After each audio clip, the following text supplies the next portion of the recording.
जय हिंद। नमस्कार साथियों, कैसे हैं आप सभी लोग। उम्मीद करते हैं कि आप सभी लोग अच्छे होंगे। और साथियों, आप सभी लोग की तैयारी जो है बिल्कुल अच्छी तरीके से चल रही होगी। तो साथियों, आज की इस क्लास में हम सभी लोग जो है एसएससी जीडी एग्जाम 2026 के लिए टॉप ऐसे इंपोर्टेड और चुनिंदे प्रश्नों को देखेंगे जो कि साथियों आपके एसएससी जीडी एग्जाम 2026 के लिए काफी इंपोर्टेंट है। और साथियों, अभी तक आपके एसएससी जीडी का एग्जाम जितने भी शिफ्टों में हुए हैं और उन शिफ्टों में साथियों जिस पैटर्न से क्वेश्चन आपके पूछे गए हैं, आपको इस क्लास में उसी पैटर्न से क्वेश्चन कराएंगे।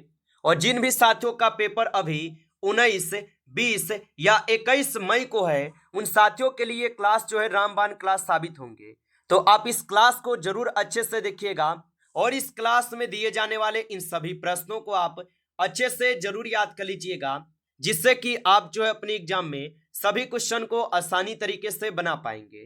तो चलिए क्लास को स्टार्ट करते हैं और देखिएगा क्वेश्चन क्या दिया गया है। उनसे पहले यदि आप इस चैनल पे पहली बार जुड़े हैं तो आप इस चैनल को भी सब्सक्राइब करके ऑल नोटिफिकेशन को ऑल पे दबा के जुड़ जाइए, जिससे कि जब भी कोई नई क्लास हो सबसे पहले क्लास का नोटिफिकेशन आपके पास जो है पहुंच सके। तो आप इस चैनल को सब्सक्राइब कर लीजिए, साथ ही साथ आप जो है इस क्लास को भी लाइक जरूर कर लीजिएगा।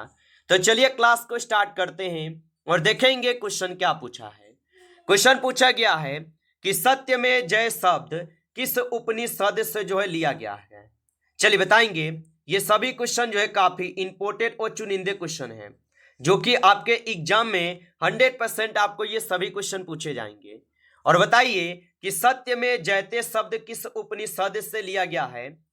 तो ये लिए गए हैं आपके मुंडक उपनिषद से। ऑप्शन बी हो जाएंगे सही जवाब, मुंडक उपनिषद से लिए गए। चलिए अगला प्रश्न यहाँ पे देखेंगे और प्रश्न 2 नंबर है कि प्रसिद्ध चिकित्सक जीवक की नियुक्ति किसके दरबार में की गई थी।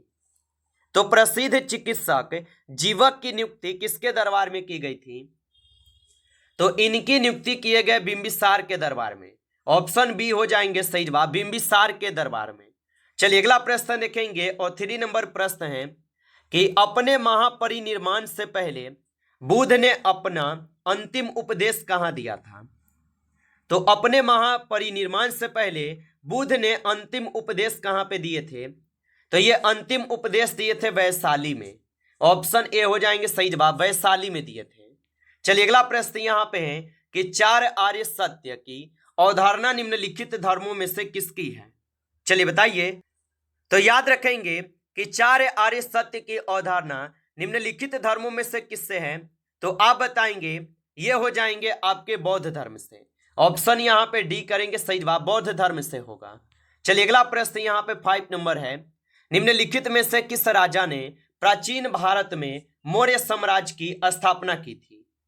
तो निम्नलिखित में से किस राजा ने प्राचीन भारत में मौर्य साम्राज्य की स्थापना की थी। तो यहां पे हो जाएंगे चंद्रगुप्त। ऑप्शन यहां पे बी सही जवाब है, चंद्रगुप्त होगा।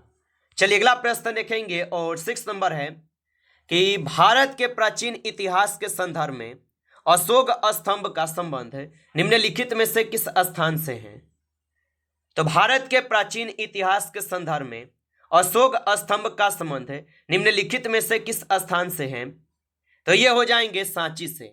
ऑप्शन यहाँ पे डी सही जवाब है, सांची से। चलिए अगला प्रश्न देखेंगे और प्रश्न है कि कलिंग युद्ध के पश्चात सम्राट अशोक ने किस धर्म को यहाँ पे स्वीकार किया। चलिए बताएंगे। तो कलिंग युद्ध के पश्चात सम्राट अशोक ने किस धर्म को स्वीकार किया था।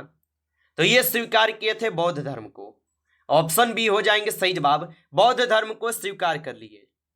चलिए अगला प्रश्न देखेंगे। प्रश्न यहाँ पे है कि अशोक के शिलालेख पर किस लिपि का प्रयोग जो है किया गया था।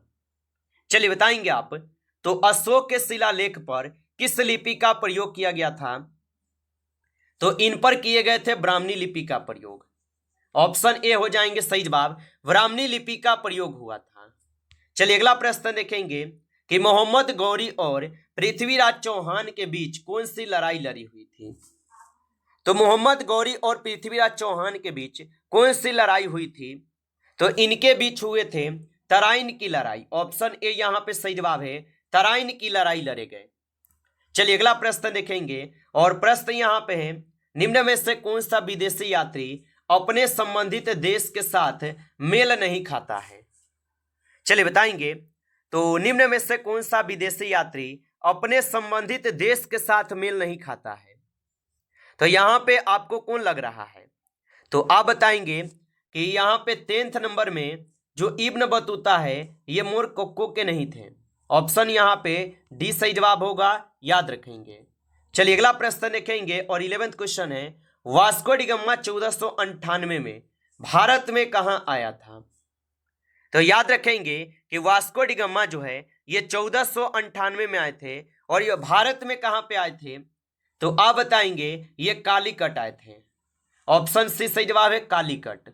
चलिए अगला प्रश्न देखेंगे 12th नंबर कि भूराजस्व की प्रणाली के तहत भूमि के स्वामित्व अधिकार किसानों को सौंप दिए गए थे और ब्रिटिश सरकार उनसे सीधे कर वसूल नहीं करती थी।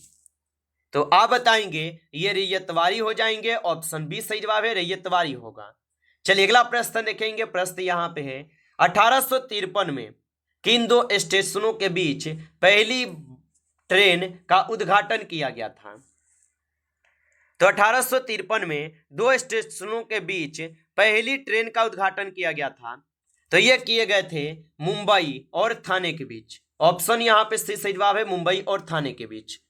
अगला प्रश्न देखेंगे कि महलवारी व्यवस्था किसने तैयार किया था? चलिए बताएंगे। और आप अभी तक इस क्लास को लाइक नहीं किए होंगे तो क्लास को आप लाइक कर लीजिएगा। नए जुड़े होंगे आप इस चैनल पे तो चैनल को सब्सक्राइब करके ऑल नोटिफिकेशन को ऑल पे दबा के जुड़ जाइए, जिससे कि जब भी कोई नई क्लास हो सबसे पहले क्लास का नोटिफिकेशन आपके पास जो है पहुंच सके। तो आप इस चैनल को सब्सक्राइब कर लीजिएगा। और बताएंगे कि महलवारी व्यवस्था किसने तैयार किया था? तो ये तैयार किए थे यहाँ पे हॉल्ट मैकेंजी। ऑप्शन ए सही जवाब है। चलिए अगला प्रश्न देखेंगे और 15 क्वेश्चन है, निम्नलिखित में से कौन सा शिक्षा आयोग 1882 में नियुक्त किया गया था? तो निम्नलिखित में से कौन सा शिक्षा आयोग 1882 में नियुक्त किया गया था? तो ये नियुक्त किए गए थे हंटर आयोग। ऑप्शन ए होगा सही जवाब, हंटर आयोग होगा। चलिए अगला प्रश्न यहाँ पे 60 नंबर है, निम्न में से किस वायसराय ने 1882 में हंटर कमीशन की नियुक्ति की थी? तो निम्न में से किस वायसराय ने 1882 में हंटर कमीशन की नियुक्ति की थी? तो याद रखेंगे 60 क्वेश्चन का सही जवाब ऑप्शन ए है, लॉर्ड रिपन हो जाएंगे। लॉर्ड रिपन के हो जाएंगे, याद रखेंगे। चलिए अगला प्रश्न यहाँ पे है कि भारतीय विद्रोह की शुरुआत 10 मई 1857 को मेरठ में हुई और यह कब खत्म हुआ? चलिए बताएंगे। तो भारतीय विद्रोह की शुरुआत 10 मई 1857 को मेरठ में हुई और ये कब खत्म हुआ था? तो ये खत्म हुए थे आपके 20 जून 1858 के ग्वालियर में। ऑप्शन यहाँ पे डी सही जवाब है, याद रखेंगे। चलिए अगला प्रश्न देखेंगे और 18 क्वेश्चन है कि 1857 तक भारत के मुगल सम्राटों का लगभग 200 वर्षों तक निवास स्थान रह चुका था। तो 1857 तक भारत के मुगल सम्राटों का लगभग 200 वर्षों तक निवास स्थान रह चुका था। तो ये रह चुके थे आपके कहाँ पे? तो लाल किला। ऑप्शन यहाँ पे डी सही जवाब है, लाल किला।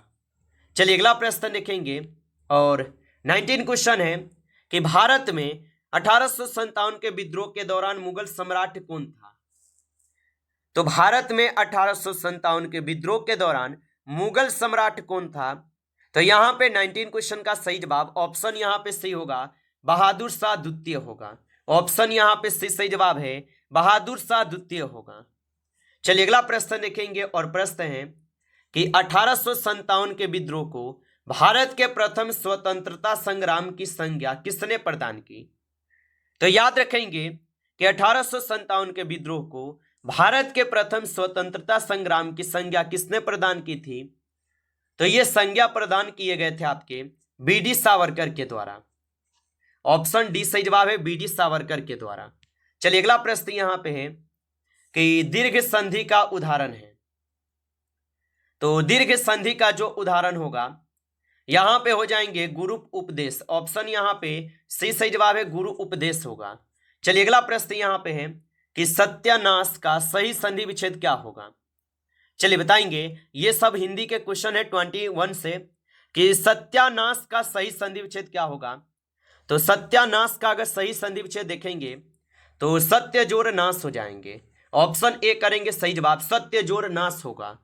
चलिए अगला प्रश्न देखेंगे, 23 क्वेश्चन है कि राष्ट्रपति में कौन सा समास है। चलिए बताएंगे, तो राष्ट्रपति में कौन सा समास होगा। तो राष्ट्रपति में जो है यहाँ पे समास होगा तत्पुरुष समास। ऑप्शन सी सही जवाब है, तत्पुरुष समास होगा। चलिए अगला प्रश्न देखेंगे और 24 क्वेश्चन है, निम्नलिखित में से कौन सा पद अव्ययीभाव समास नहीं है। चलिए बताएंगे, तो निम्नलिखित में से कौन सा पद अव्ययीभाव समास नहीं है। तो यहाँ पे 24 क्वेश्चन का सही जवाब सी हो जाएंगे, हथकड़ी नहीं होगा। ऑप्शन सी सही जवाब है। चलिए अगला प्रश्न यहाँ पे है 25 नंबर कि किस क्रमांक में सही समास जो है ना विग्रह नहीं है। तो किस क्रमांक में सही समास विग्रह नहीं है। तो 25 नंबर क्वेश्चन का सही जवाब ऑप्शन यहाँ पे सी हो जाएंगे, धीरे धीरे और धीरे धीरे। ऑप्शन यहाँ पे सी सही जवाब है। चलिए अगला प्रश्न यहाँ पे है, निम्नलिखित में से कौन सा यहाँ पे शब्द शुद्ध है। चलिए बताएंगे, तो निम्नलिखित में से कौन सा शब्द यहाँ पे शुद्ध होगा। तो 20 यहाँ पे 6 नंबर क्वेश्चन का सही जवाब जो है ऑप्शन सी होगा, अभिमाननी। ऑप्शन सी जो है यहाँ पे बिल्कुल सही जवाब है। अगला प्रश्न देखेंगे और 27 क्वेश्चन है कि निम्नलिखित में से कौन सा शब्द जो है शुद्ध है। चलिए यहाँ पे भी आपको शुद्ध शब्द बताना है कौन सा होगा। तो 27 क्वेश्चन का सही जवाब जो है यहाँ पे सी हो जाएंगे। चलिए अगला प्रश्न देखेंगे और प्रश्न यहाँ पे पूछा है आपसे कि असंगत का पर्यायवाची युग्म छांटिए। यानी कि आपको क्या है, तो असंगत का पर्यायवाची युग्म कौन गलत है आपको यही बताना है। तो अगर हम 29 नंबर क्वेश्चन की सही जवाब की अगर बात करेंगे तो ऑप्शन बी यहाँ पे सही जवाब दिए गए हैं। आगे देखिए अगला प्रश्न यहाँ पे है 30 नंबर कि असंगत समानार्थी शब्द छांटिए। चलिए आप पढ़िए इन सभी को ऑप्शनों को और आंसर लगाइए। तो असंगत समानार्थी शब्द आपको छांटना है। तो यहाँ पे अगर हम सही जवाब की बात करें तो ऑप्शन डी दिए गए हैं। चलिए अगला प्रश्न देखेंगे कि असंगत छांटिए। चलिए बताइए, तो यहाँ पे अगर हम असंगत देखेंगे तो 31 का सही जवाब रहेंगे, आवश्यक दोष ढूंढने वाला निंदक। ऑप्शन ए सही जवाब है। आगे देखिए अगला प्रश्न यहाँ पे है, असंगत छांटिए। चलिए बताएंगे, यहाँ पे भी आपको असंगत ही बताना है। तो यहाँ पे असंगत हो जाएंगे, किए गए उपकारों को न जानने वाला कृतज्ञ। ऑप्शन डी सही जवाब है। चलिए अगला प्रश्न देखेंगे और 33 क्वेश्चन है कि यस शब्द को विलोमार्थक बनाने हेतु किस उपसर्ग का प्रयोग होगा। तो यस शब्द को विलोमार्थक बनाने हेतु किस उपसर्ग का प्रयोग होगा। तो यहाँ पे हो जाएंगे आप सभी लोगों का अप। ऑप्शन यहाँ पे डी सही जवाब है, अप हो जाएगा। चलिए आगे देखेंगे अगला प्रश्न यहाँ पे है और प्रश्न है कि किस शब्द में सु उपसर्ग नहीं है। तो किस शब्द में सु उपसर्ग नहीं है। तो 34 क्वेश्चन का सही जवाब ऑप्शन डी होगा, स्वागत। ऑप्शन डी सही जवाब है, स्वागत होगा। चलिए अगला प्रश्न यहाँ पे है कि उज्जवल में कौन सा उपसर्ग जो है लगा है। तो उज्जवल में कौन सा उपसर्ग लगा है। तो याद रखेंगे उज्जवल में जो है यहाँ पे लगे हुए हैं उत जोड़। यहाँ पे ऑप्शन यहाँ पे डी सही जवाब है, उत हो जाएंगे। नमस्कार साथियों, इस क्लास में टॉप 35 क्वेश्चन थे जो काफी इंपॉर्टेंट क्वेश्चन थे। साथियों यदि आपको क्लास अच्छा लगा हो तो आप इस क्लास को लाइक कर लेंगे। नए जुड़े आप इस चैनल पे तो चैनल को भी सब्सक्राइब करके ऑल नोटिफिकेशन को ऑल पे दबा के जुड़ जाइए, जिससे कि जब भी कोई नई क्लास हो सबसे पहले क्लास का नोटिफिकेशन आपके पास जो है पहुंच सके। तो आप इस चैनल को सब्सक्राइब कर लीजिएगा। चलिए फिर मिलते हैं आपसे एक नेक्स्ट टॉपिक के साथ नेक्स्ट क्लास में। तब तक के लिए जय हिंद, जय भारत।